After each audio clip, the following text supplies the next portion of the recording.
Sean bienvenidos y bienvenidas a Contexto Global de France 24. Soy Juan Pupiales y los acompaño en este repaso por la actualidad internacional.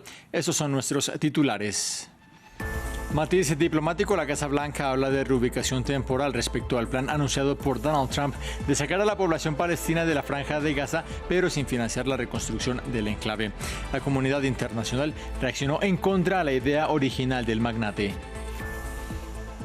Marco Rubio, el secretario de Estado de Estados Unidos, también matizó las declaraciones de Trump. El diplomático estuvo en Guatemala, en donde se anunció un acuerdo en el que el país centroamericano aceptará un 40% más de vuelos deportados, incluso de extranjeros. Ampliamos con nuestro corresponsal. Argentina anunció su retiro de la Organización Mundial de la Salud. El anuncio lo hizo el presidente Javier Milei, que sigue los pasos de Donald Trump. El mandatario suramericano calificó de nefasta la labor del organismo en la pandemia. Tenemos análisis.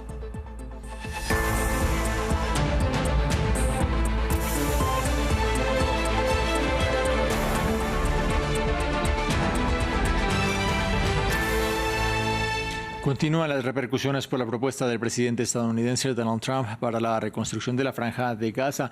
Ayer martes, Trump había planteado la reubicación de los gazatíes en países vecinos, así como transformar Gaza en un lugar turístico para extranjeros de todo el mundo, en sus propias palabras. Ante el rechazo de la comunidad internacional, la administración estadounidense matizó algunos detalles. El informe lo tiene Samuel Salgado Castro. La administración estadounidense matiza el plan para la Franja de Gaza, luego de que el presidente Donald Trump asegurara que Estados Unidos tomaría el control del enclave palestino. La Casa Blanca salió a aclarar los alcances de la propuesta. El presidente no se ha comprometido a trasladar tropas en el terreno en Gaza. También ha dicho que Estados Unidos no va a pagar por la reconstrucción de Gaza. Su administración va a trabajar con nuestros socios en la región para reconstruir esta región. Su secretario de Estado, Marco Rubio, también suavizó el plan para Gaza, que fue repudiado por la comunidad internacional. Creo que fue una medida muy generosa, la oferta de reconstruir y hacerse cargo de la reconstrucción de un lugar donde incluso si la gente regresara, muchos no tendrían dónde vivir de forma segura debido a las municiones sin explotar, los residuos y los escombros. Ante las fuertes críticas, el propio mandatario estadounidense pareció dar un paso atrás en su visión sobre Gaza. A todo el mundo le gustó, pero este no es el momento preciso, pero tal vez haremos algo más tarde. Esto es muy importante y, en mi opinión, solemne. Varios países expresaron su oposición a la idea de reubicar a los palestinos de Gaza en países vecinos, como Jordania y Egipto, que piden una solución de dos estados.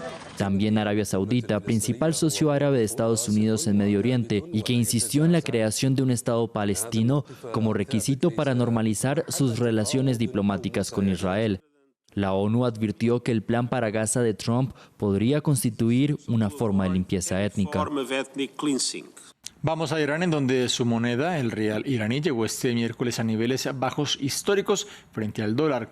Esto tras el anuncio del presidente estadounidense Trump de restablecer sanciones económicas e imponer una nueva campaña de máxima presión sobre Teherán. Veamos más en este informe. La moneda iraní se desplomó a niveles históricos apenas horas después de que el presidente de Estados Unidos, Donald Trump, anunciara el restablecimiento de sanciones y una campaña de máxima presión sobre la República Islámica. El rial iraní llegó a una cotización de 850.000 por dólar. Hoy tomé medidas para restablecer una política de máxima presión sobre el régimen iraní y una vez más aplicaremos las sanciones más agresivas posibles. Reduciremos a cero las exportaciones petroleras iraníes y disminuiremos la capacidad del régimen para financiar el terrorismo en toda la región y en todo el mundo. Los iraníes ya sienten el efecto sobre su moneda y la caída también del poder adquisitivo. Cuando Trump muestra cualquier hostilidad hacia nosotros o habla de guerra o de cualquier cosa contra Irán, el tipo de cambio del dólar sube. Y cuando Trump muestra indulgencia, el tipo de cambio del dólar baja. Ellos son rencorosos o hostiles con nosotros, nos odian y hacen todo lo que sea necesario contra nosotros. Debemos hacernos más fuertes, ponernos de pie y arreglar nuestra economía. Irán niega que esté tras un arma nuclear, aunque su programa de enriquecimiento de uranio preocupa a Estados Unidos y a su principal aliado en la región, Israel. El primer ministro israelí, Benjamín Netanyahu, afirmó el martes que ambos países están determinados a evitar que Teherán se haga con arma nuclear. El ministro de Exteriores iraní pareció abrir la puerta para una negociación.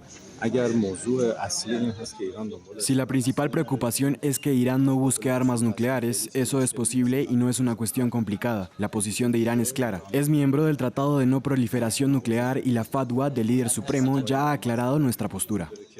El presidente de Irán, Masoud Pezeshkian, pidió también este miércoles ayuda a la Organización de Países Exportadores de Petróleo, la OPEP, y solicitó a los socios del grupo a actuar unidos contra las sanciones estadounidenses.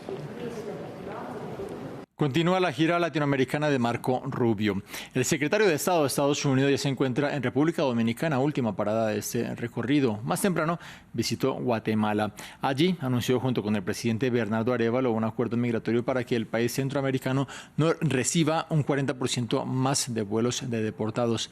Los detalles de este encuentro los tiene nuestro corresponsal Andrés Suárez Jaramillo, quien nos envió el siguiente informe. Aquí en el Palacio Nacional de Ciudad de Guatemala, el secretario de Estado estadounidense Marco Rubio agradeció varios compromisos que hoy anunció el gobierno de Bernardo Arévalo en materia de migración, seguridad fronteriza y combate al crimen transnacional. En rueda de prensa con Rubio, Arévalo reveló que Guatemala aumentará en un 40% el número de vuelos con migrantes deportados desde Estados Unidos, tanto guatemaltecos como de otras nacionalidades. Pero aclaró que no se trata de un acuerdo de tercer país seguro, sino que al recibir a migrantes internacionales los ayudarán en su proceso de repatriación a sus países de origen. El otro compromiso de Arévalo fue el de crear una fuerza de protección fronteriza de policías y militares para custodiar 300 kilómetros de frontera con el sur de México, por donde existen rutas de tráfico de drogas como la cocaína y el fentanilo con rumbo a Norteamérica. En sintonía con estos compromisos de Arévalo, Marco Rubio firmó una carta para el desarrollo de la infraestructura de Guatemala, aludiendo a que el Cuerpo de Ingenieros del Ejército estadounidense apoyará la creación de puertos aéreos, terrestres y marítimos, infraestructura ferroviaria también, para convertir a Guatemala en un importante hub de actividad económica en la región. Finalmente, Marco Rubio agradeció el reconocimiento de Guatemala a la soberanía de Taiwán y prometió ayudar a sostener dicha relación que desfavorece los intereses de China en la región. Siguiendo la línea del presidente Trump, el mandatario argentino Javier Milei dio a conocer que su país también se va a retirar de la Organización Mundial de la Salud, del organismo de Naciones Unidas que, según su propia definición, vela por la protección global sanitaria. Previamente hablamos con el doctor Adolfo Rubinstein, exministro de Salud de Argentina y director del Instituto de Efectividad Clínica y Sanitaria, y le preguntamos acerca de las repercusiones de esta medida para la Argentina. Yo creo que es una decisión profundamente equivocada, que no tiene absolutamente ningún beneficio para la Argentina y que tiene muchos riesgos, algunos potenciales y otros eventualmente reales. Y creo que no veo absolutamente ningún beneficio ni desde lo sanitario, veo muchos perjuicios, pero también es una profunda equivocación política y estratégica. Yo creo que no podemos estar fuera de la conversación de la agenda sanitaria global, sobre todo después de lo que fue la crisis del COVID-19 en los últimos años y las amenazas potenciales, pero reales, de futuras epidemias o pandemias, donde se necesita un marco global para la preparación y respuesta, particularmente en los países menos desarrollados. En Francia, el primer ministro François Bayrou, nombrado en diciembre, superó este miércoles 2 mociones de censura en la Asamblea Nacional, tras haber utilizado poderes constitucionales especiales para aprobar el presupuesto de 2025. El texto tiene ahora vía libre para recibir el visto bueno en el Senado.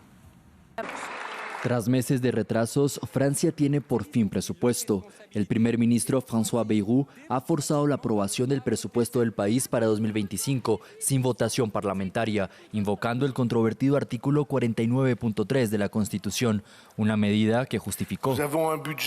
Tenemos un presupuesto imperfecto. Me gustaría decir a quienes se hayan dado cuenta que nuestro objetivo, nuestra intención es que nuestro presupuesto del año que viene, si conseguimos cumplir los objetivos que nos hemos marcado, no sea el mismo. Y por eso este presupuesto es una medida de emergencia.